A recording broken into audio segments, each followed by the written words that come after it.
Em Comunhão é o nosso programa de cada semana, é o nosso momento de reunião através da TV Aparecida.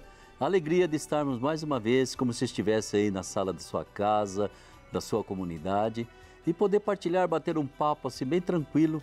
Inclusive você pode até sugerir para a gente aquilo que você gostaria que nós conversássemos neste programa semanal Em Comunhão. Minha gente, estamos no Advento. Estamos preparando o nosso coração, espero que também preparando nossa família, preparando nossa comunidade para celebrar aquele mistério maravilhoso que se encarna numa pequenina criança, o mistério da encarnação do Verbo Divino. Isso deve trazer para nós a esperança, e a esperança provoca alegria, e é tão importante que isso aconteça lá dentro do nosso coração. É sempre a palavra de Deus, a Bíblia Sagrada, que nos leva a penetrar cada vez de novo nesse mistério maravilhoso de um amor louco de Deus pela humanidade. E nós queremos então, nesta reunião ou neste encontro em comunhão, refletir um pouco sobre um tema importante: como ajudar em nossa caminhada no tempo do Advento, como ajudar a gente a aprofundar, refletir sobre as promessas messiânicas, sobre tudo aquilo que foi o anúncio da vinda de um Messias Salvador para a humanidade. E aí então eu convidei mais uma vez uma querida amiga que já tem estado conosco, a Dona Benedita de Souza, a nossa professora Dita, né? Mestre em Ciências da Religião, principalmente a área bíblica, Antigo Testamento. Professora Dita, mais uma vez bem-vinda, minha querida. Muito obrigada ao senhor e aos ouvintes, aos telespectadores que estão nos vendo. E é um prazer enorme estar aqui para a gente falar sobre a encarnação de Jesus, as promessas messiânicas. É algo que interessa a todos nós nessa chegada do Natal. É verdade, né? Ela é lá de São José dos Campos, né? Isso. E também a alegria de contar com o professor Denis Duarte, especialista em Bíblia, Ciência da Religião, pesquisador, escritor. E aqui eu já tenho um livrinho dele, Estudo Bíblico, olha que bonitinho. Estudo Bíblico, diz como fazer, por onde começar. É o primeiro de muitos. Já tem alguns livros, mas pela minha própria editora é o primeiro. Essa é a grande pergunta que eu ouço por aí, padre. Estudo bíblico, como é que eu faço? Para começar, como é que eu faço e por onde eu começo? Então, eu indico nesse livro a Lexio Divina, que é a leitura orante da Bíblia. Eu ensino passo a passo, por onde começar, para quem quer fazer estudo bíblico aí, sempre que possível, né? Aí, Denis, bem-vindo mais uma vez, viu? A alegria de ter você aqui com a gente. Obrigado, querido padre, é sempre um prazer participar aqui da TV Aparecida. E é bom, são dois leigos, uma leiga e um leigo que tem, e que se debruçam com gosto, não é mesmo? Sobre a Bíblia Sagrada, sobre a pastoral, sobre esse engajamento tão forte, né? De sentir, eu sou um discípulo, uma discípula missionária de Jesus, né? E eu sou um leigo. Ou seja, alguém que está empenhado, gosta e tem a alegria de ser cristão, de viver e crescer em comunidade. Então, nós queremos, nesse momento, pedir a Deus que nos abençoe. Para que a gente entrar na Palavra de Deus, tem que sempre, o primeiro passo é pedir a luz do Espírito Santo. E eu gostaria que vocês prestassem atenção nesse versículo do Atos dos Apóstolos, capítulo 10, 42 e 43. Preste atenção. Ele mandou que pregássemos ao povo e dessemos testemunho de que ele é o juiz dos vivos e dos mortos, estabelecido por Deus. Dele dão testemunho todos os profetas, dizendo: todo o que nele crer receberá, por seu nome, o perdão dos pecados. Aí estamos, promessas messiânicas, esperança de um Messias. Uma esperança que fez um povo do Antigo Testamento caminhar durante milênios.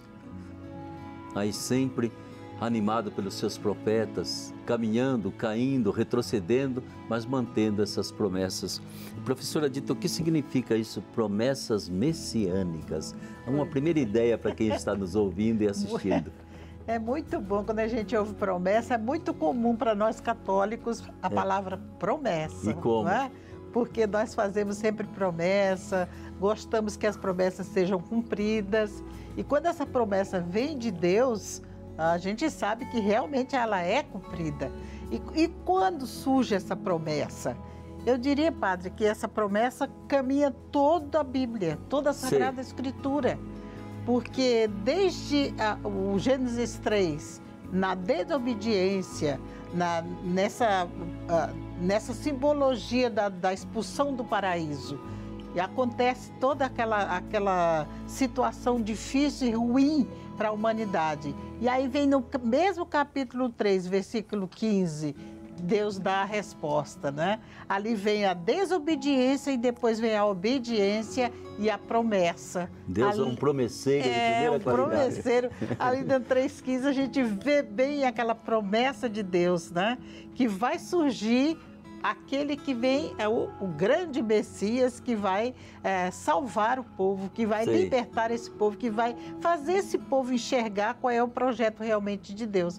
Porque esse projeto de Deus, a gente vê, Padre, que desde o início, desde a criação, esse projeto de Deus vem sendo colocado em ordem, mas há uma desordem. E se a gente pensar bem a nível de linha de tempo, isso desde Abraão, não é? Vem depois vem os juízes, depois vem os profetas, a monarquia, sempre há uma desobediência e Deus continua na promessa. Para você, Denis, promessas messiânicas, o que traz para nós? É muito bonito porque o Antigo Testamento, sobretudo, ele apresenta essas promessas para nós, ou seja, virá o Messias. E os profetas, sobretudo, indicam como esse Messias virá. Dão detalhes de como esse Messias surgirá, o que ele vai fazer, como ele agirá. E aí, quando nós vamos para o Novo Testamento, nos Evangelhos, onde está lá o Messias, nós já mudamos a nomenclatura. De promessas messiânicas, agora são as profecias de cumprimento que nós apresentamos lá. São Mateus, sobretudo, é mestre nisso. No Evangelho de São Mateus, o tempo inteiro, é São Mateus apresentando Jesus como aquele que está cumprindo as promessas do Antigo Testamento. Como dizia a Escritura, como disse o profeta Isaías. Exatamente, isso é que São Mateus, sobretudo, faz isso o tempo todo. Ele apresenta essas profecias de cumprimento, ou seja, aqui está a realização da promessa. Ou seja, a nossa esperança não é vã. Nós sabemos em quem nós colocamos a nossa esperança, né? Como todos no Antigo Testamento colocaram, e essas profecias todas, essas promessas todas messiânicas se cumprem em nosso Senhor Jesus Cristo, como atestam os evangelistas. Quem é esse o Messias? Quem é o Messias? O Messias para nós é Jesus. Mas a gente fazendo essa caminhada, Padre, a gente percebe que no Antigo Testamento, no povo judeu, eles já esperavam o Messias. Só que o Messias do Antigo Testamento, antes do exílio, é o Messias, não o Messias individual, mas o Messias, o enviado de Deus. Então, se dá o nome de Messias para os patriarcas, até Ciro, né? Até Ciro, que não é judeu, é chamado de Messias. E muitos outros são chamados de Messias. Quem é o Messias? O Messias, para eles, era aquele que vinha ajudá-lo, salvá-lo de alguma situação. Mas a situação se torna a necessidade maior de um Messias no exílio. Quando o povo vai embora e se sente que Deus o abandonou. Como Deus me abandonou? Deus me prometeu, Deus fez promessas, não pode ele ter me abandonado. E lá nesse tempo do exílio, é um tempo de 70 anos ou mais ou menos, que eles começam a pensar nesse cumprimento dessa promessa. E é quando a gente vê todos os textos relidos, reescritos e repensados. Que é esse Messias? Aí o Messias assume o individualismo. O Messias é alguém que é descendente do rei Davi, é um judeu, possivelmente do território de Judá. E aí os profetas vão nos ajudar. Vai nascer em Belém, diz Miqueias, né? Cada profeta vai dizer mais ou menos como imagina esse Messias que Deus vai enviar. Aí é uma pessoa, né? É alguém que vem me salvar. E essa situação se torna forte até o período grego. Até o período grego, 300 e pouco antes de Cristo, já se pensava muito sobre esse Messias individual, né? No Império Romano, então, é muito forte. Por quê? Porque o sofrimento do povo se torna prático. Não aquele sofrimento que foi lá no exílio, que ele voltou e reergueu o templo, reergueu tudo. Mas agora no sofrimento individual. Então, eles precisam de um Messias libertador. É um libertador, é alguém que vem para libertar, né? Como é que você sente aí o Messias?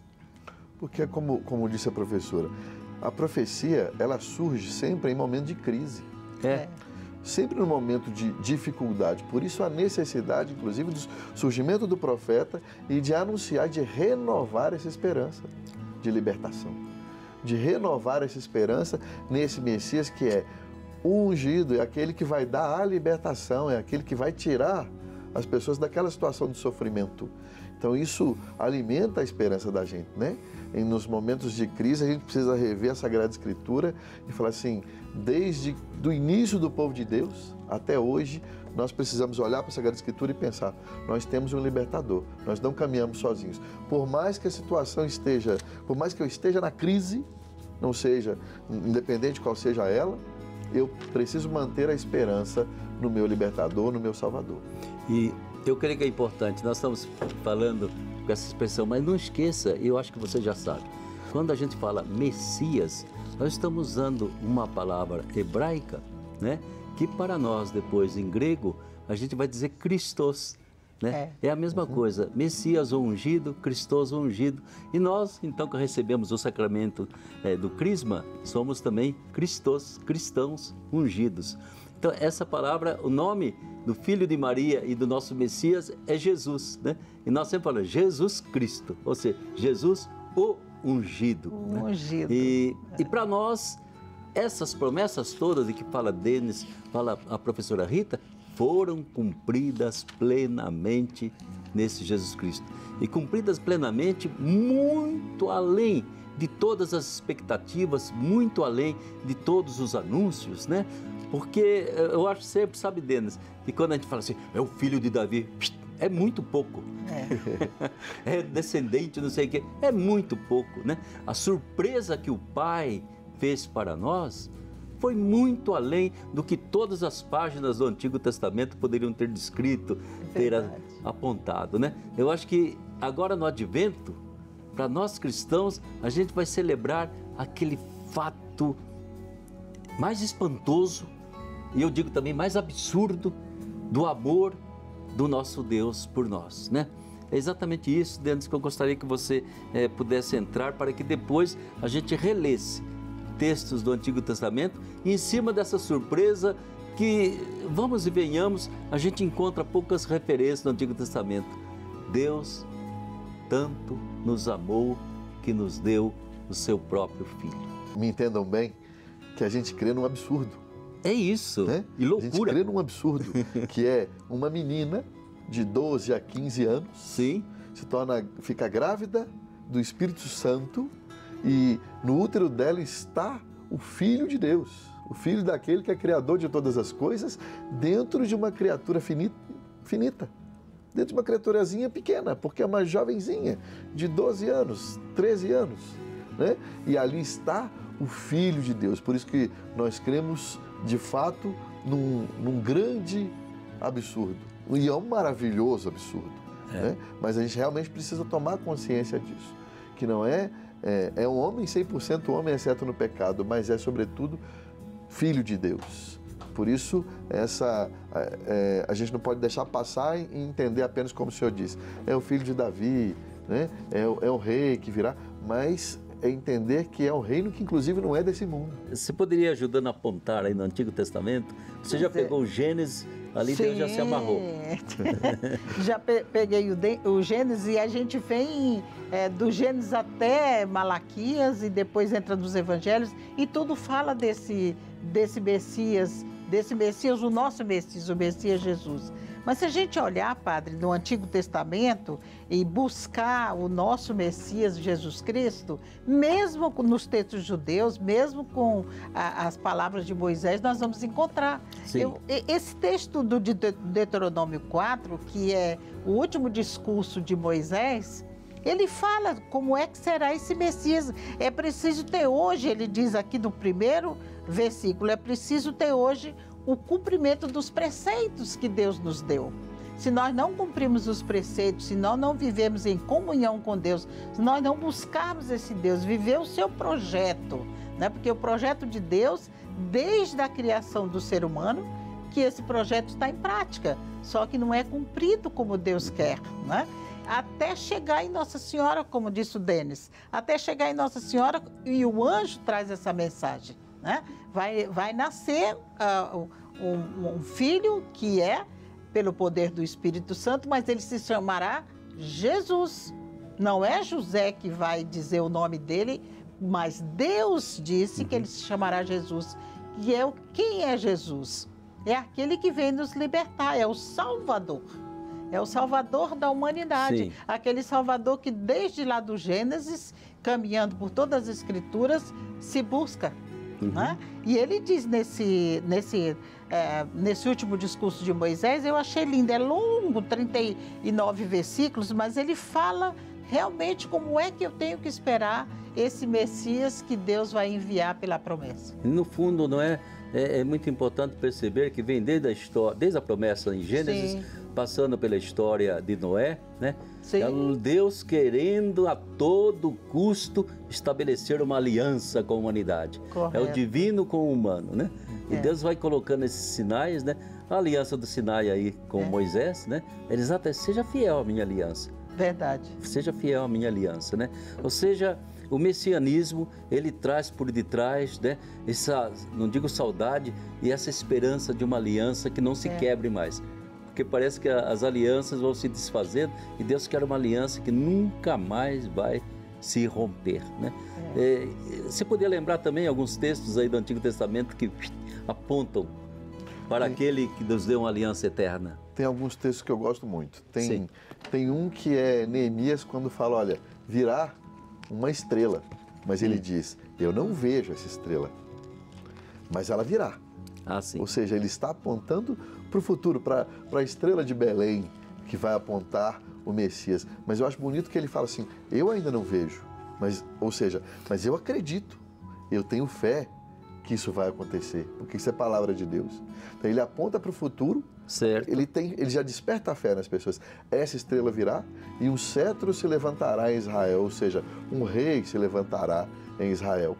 E tem Oséias. Oséias eu gosto muito, padre. É um profeta que eu gosto porque Oséias, quando ele faz as profecias, ele faz a partir das coisas que ele vive, né?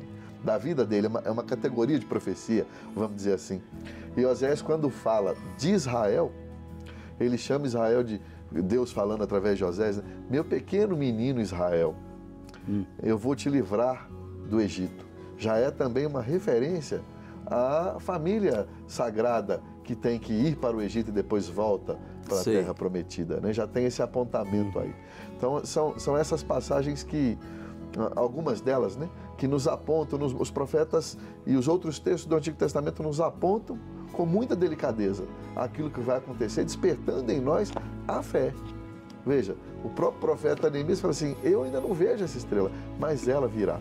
E é uma esperança, mas não é uma esperança qualquer. É uma esperança baseada na fé, naquilo que Deus disse àquelas pessoas. Isso é importante. Exatamente, E o tempo do advento para nós é tão importante porque quem não espera não alcança. Então é tão importante saber, né? Eu tenho que esperar para poder alcançar. Advento é chegada, a chegada está sendo anunciada, mas só quem espera é que vai usufruir dessa chegada. Havia milhões de habitantes no mundo, não eram muitos os que esperavam e que puderam realmente celebrar essa chegada. E continua acontecendo até hoje. Por isso o Advento nos prepara para essa chegada que se renova.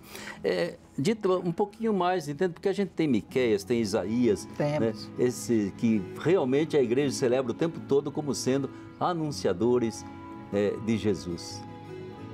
Eu acho interessante quando a gente olha assim para os evangelhos, nessa caminhada do Antigo para o Novo Testamento, quando São Mateus, como o Denis colocou bem, São Mateus, ele como judeu, né, e como discípulo de Jesus, ele vê nessa chegada do Messias, Jesus Cristo, uma promessa lá das alianças, lá do Antigo Testamento. Então ele vai ligar tudo a essa promessa lá do Antigo Testamento. E muito bonito que só ele coloca os magos, não é? Ah, sim. Só ele tem o texto dos magos, né? Por que só ele tem o texto dos magos? Porque ele pensa, né? Voltando ao que o Denis falou daquela estrela, né? Que os magos lá de longe vêm seguindo aquela estrela, esses magos representam toda a humanidade, né? São pessoas que não são judeus, que podem ter sido ricos, que são ingênuos, né? Porque vão procurar o Messias num palácio, né? Eles fazem uma ligação de que Sim. o Messias é rei e o rei vai nascer no palácio. Então, a ingenuidade deles os leva a perceber que tipo de Messias era aquele que nasceu, né? Então, mesmo que São Mateus coloca a chegada dos magos muito tempo depois, né? A gente analisando bem vê que os magos, São Mateus não coloca na manjedoura, mas na casa de Nossa Senhora, né? Nossa Senhora estava lá em Belém. Então, ele chega aqueles magos com aqueles presentes e cada presente representa o amor de Deus que o senhor tanto falou, né? É o amor de Deus representado no ouro, no incenso e na mirra. Quer dizer, todo tipo de amor, do amor de Deus dentro daqueles 3 objetos que são tão simbólicos para nós, né? E é tão cristãos. bom, né, Rita, a gente lembrar sempre para você que as promessas messiânicas, não é que o profeta enxergou Jesus, entende? Ele estava falando de situações concretas ali da vida do povo dele, tentando dar esperança, né? Ele possivelmente nunca imaginou que um dia nós iríamos reler o texto, né, e falar, não, mas isso aqui é Jesus. Não foi o rei tal, não foi fulano tal que ele estava anunciando. Sem que ele mesmo tivesse consciência, ele estava anunciando a vinda de Jesus, né? O profeta Isaías, lá, uma virgem conceberá e dará à luz um filho. Ele não estava pensando em Jesus, ele estava pensando ali em o rei que ia nascer, né? Mas Deus consegue projetar através de um momento da vida de uma pessoa, um acontecimento que estava distante demais dele, né? E que hoje a gente reconhece. Poxa, como é que o Isaías já falava nisso, né? Como é que lá o Miqueias já estava falando, Belém, você não vai ser a mais pequenina das cidades, não, você vai ser importante, porque é você aí que vai nascer o rei, né? É muito interessante isso aí, né? Isso faz a gente crer que de fato é palavra de Deus. Exatamente. Né? Textos às vezes escritos em lugares diferentes, por mãos diferentes, nós temos uma unidade de sentido, ou no caso como o senhor apresentou, profetas que falavam de uma situação, da crise que eles viviam naquele momento. Exato. E que Deus usa para nos mostrar depois a nova e eterna aliança, que é nosso Senhor Jesus Cristo. Então só podemos acreditar que de fato essa biblioteca que nós temos, que é a Bíblia, ela é de fato inspirada pelo Espírito Santo, ela é de fato palavra de Deus. E é tão importante a gente ter consciência, a Bíblia não é um poema criado por um artista, um autor, entende? É uma história.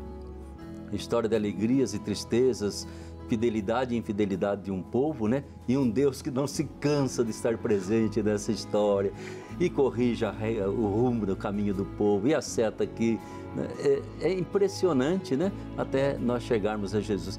Eu queria ainda, porque os tempos sempre é escasso quando a gente começa a conversar aqui no programa Em Comunhão, mas é muito importante que, Denis, há uma certa quebra na expectativa que foi se criando na mentalidade de muita gente ali até do tempo de Jesus, em que eles desenhavam um tipo de Messias, né?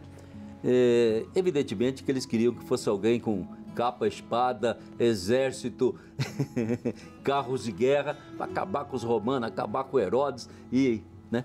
E de repente surge Jesus de Nazaré, entende? Manso e humilde de coração. Como que foi essa quebra, digamos assim, de imaginário e de esperança que houve e que, no fundo, acabou levando muitos daquele povo a pregar Jesus na cruz? É o risco que nós temos hoje, de não entendermos uma frase, para mim, que ela é central nos evangelhos. Jesus diz, o meu reino não é desse mundo. O que quer dizer isso? Não é que nós estamos falando de um exército de Jesus no outro mundo, não. Nós estamos falando que eu não penso como este mundo pensa.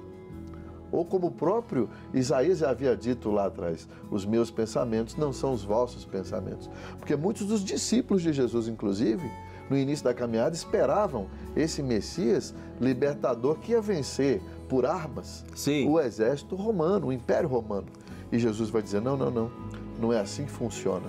Eu penso diferente, os meus pensamentos não são os vossos. O meu reino não é desse mundo. Ou seja, nós precisamos nos configurar a Cristo, é isso. É olhar para esse mundo e não pensar como esse mundo. É olhar como Jesus olhou. Sim. Essa é a nossa grande missão nesse mundo, ser cristão como, de fato, o Cristo.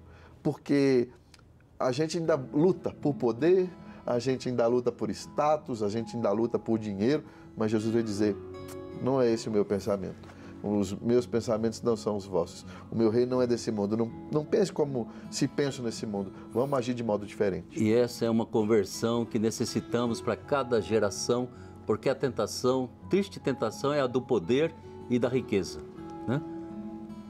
E de repente me surge o Messias, que é simplesmente a encarnação do amor do Pai. E eu acho esse Messias, padre, o Messias de Lucas, né? É. Enquanto a gente vê o Messias como o Denis falou, nós vivemos hoje uma situação semelhante. Uns pensam de um jeito, outros pensam de outro. São Mateus, como um bom judeu, como tinha ensinamentos do Antigo Testamento, das Escrituras, imaginava o Messias libertador pela espada, o Messias descendente do rei Davi. Quem era o rei Davi? Era um guerreiro, não é? E esse guerreiro era o que estava no imaginário dos judeus, da maioria dos judeus. Então, quando chega Jesus, que é o Jesus de Lucas, não é?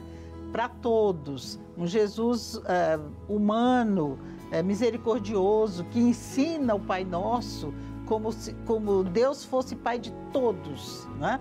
Meu Pai, não, nosso Pai, né? O Abba, o papaizinho, aquele Pai íntimo. Então, esse Jesus de São Lucas, quando formos estudar os Evangelhos, vamos perceber que é bem diferente, é como ele imagina o Messias, aquele Messias que foi citado, certo, que não é desse mundo, mas é o Messias que procura colocar em prática as promessas do Antigo Testamento, das alianças que não foram cumpridas.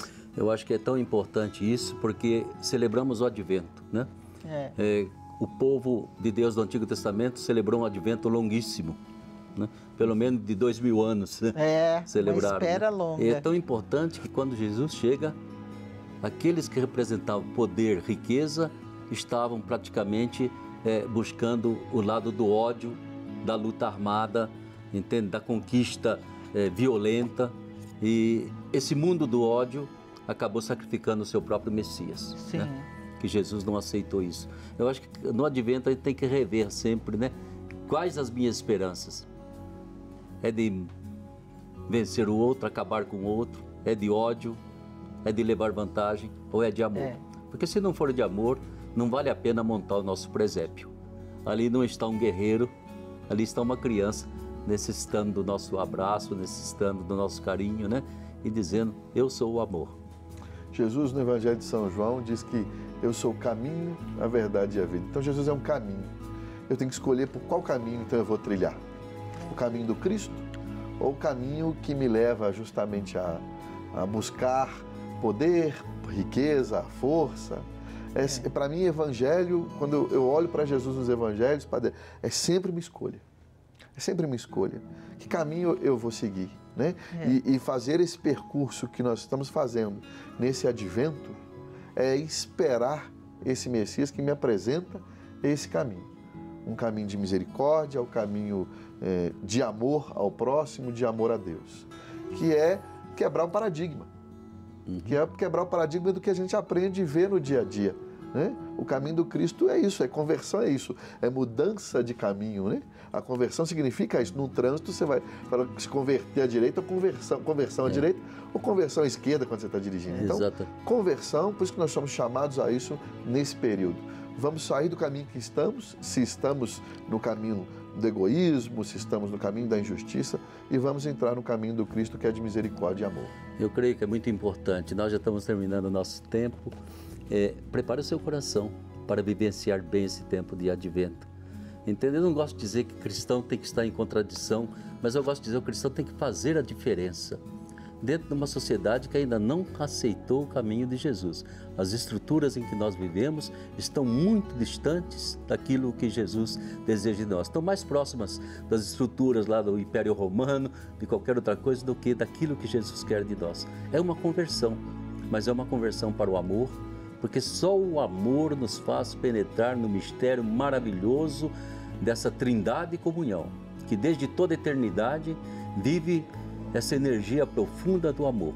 Sem isso, nós não somos cristãos, nós não somos ungidos como Jesus. E isso é importante para nós, uma conversão, como diz Denis, muito importante para a nossa vida. Nós vamos continuar ainda conversando sobre o Advento. Eu queria agradecer a sua atenção nesse momento. Prepare-se para novamente a gente poder conversar e falar sobre esse mistério maravilhoso que não é feito de afirmações, mas é feito de uma história humana profundamente concreta e que tem uma aliança eterna com o divino, com Deus, com a Trindade Santa. Professora Dita, muito obrigado mais uma vez pela sua presença, minha irmã. Muito obrigado, professor Denis, né? E obrigado a você que está aí conosco. Fique com Deus, Nossa Senhora abençoe e até a semana que vem, se Deus quiser.